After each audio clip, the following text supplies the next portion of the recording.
ओम श्री साई राम।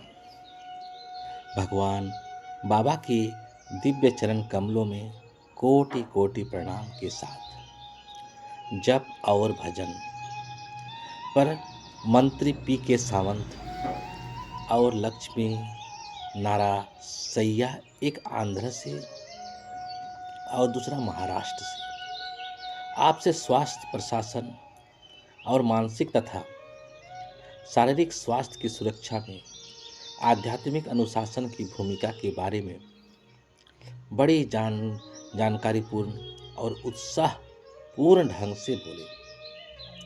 सावंत ने महाराष्ट्र राज्य में गांवों की बीमारी को मिटाने तथा डॉक्टरों को गांव में बसाने के लिए किए जा रहे कार्य का उल्लेख किया। उन्होंने कहा कि प्राचीन आयुर्वेद चिकित्सा प्रणाली इस देश के खाद्य आदतों और जलवायु परिस्थितियों के लिए अधिक उपयुक्त है, क्योंकि यह स्थानीय जड़ी बूटियां का उपयोग करती है, इसलिए सस्ती और आसानी से उपलब्ध है। उन्होंने यह भी बताया कि वे कभी भी मरीज नहीं रहे, क्योंकि उन्होंने भोजन, नींद और मनोरंजन के नियमों का सख्ती से पालन कर बीमारियों का प्रतिरोध किया। बाबा में उनके विश्वास ने बीमारी को पार करने के लिए एक बड़ी शक्ति का काम किया। लक्ष्मी नारा सैया स्वयं डॉक्टर हैं। उन्होंने भारत के आश्रमों के शांत वातावरण की प्रशंसा की और यह इच्छा व्यक्त की कि प्राचीन ऋषियों के साधारण जीवन को फिर से अपनाया जाए।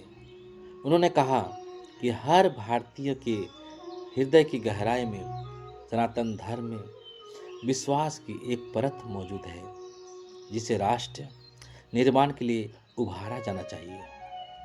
चूंकि यह अस्पताल की वर्षगांठ का समारोह है, इसलिए मुझे शारीरिक रोगों, उनके उपचार और निवारण के बारे में कुछ कहना चाहिए। मनुष्य स्वास्थ्य की तलाश स्वास्थ्य के लिए नहीं करता, वह अपने रोग का उपचार इसलिए करता है क्योंकि रोग दुख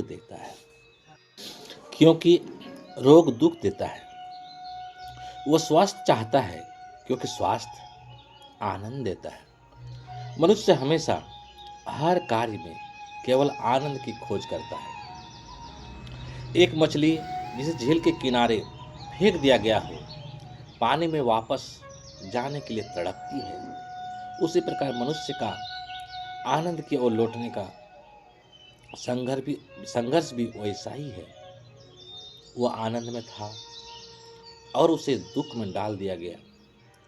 उसका स्वाभाविक तत्व आनंद है। जब वह आनंद के क्षेत्र में था तो वह शांत था तथा शांति और प्रेम का अनुभव करता था।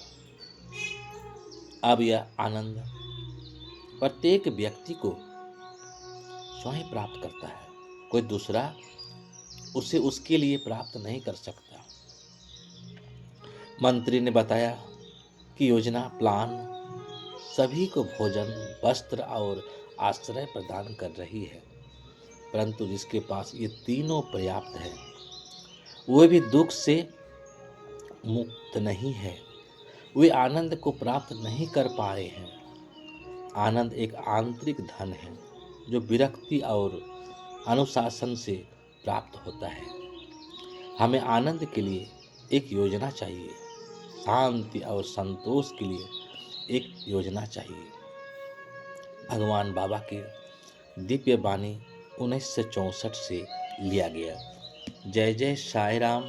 आपका दिन शुभ हो, मंगलमय हो, स्वास्थ्यमय हो, आनंदमय हो, साईमय हो। जय जय साई राम।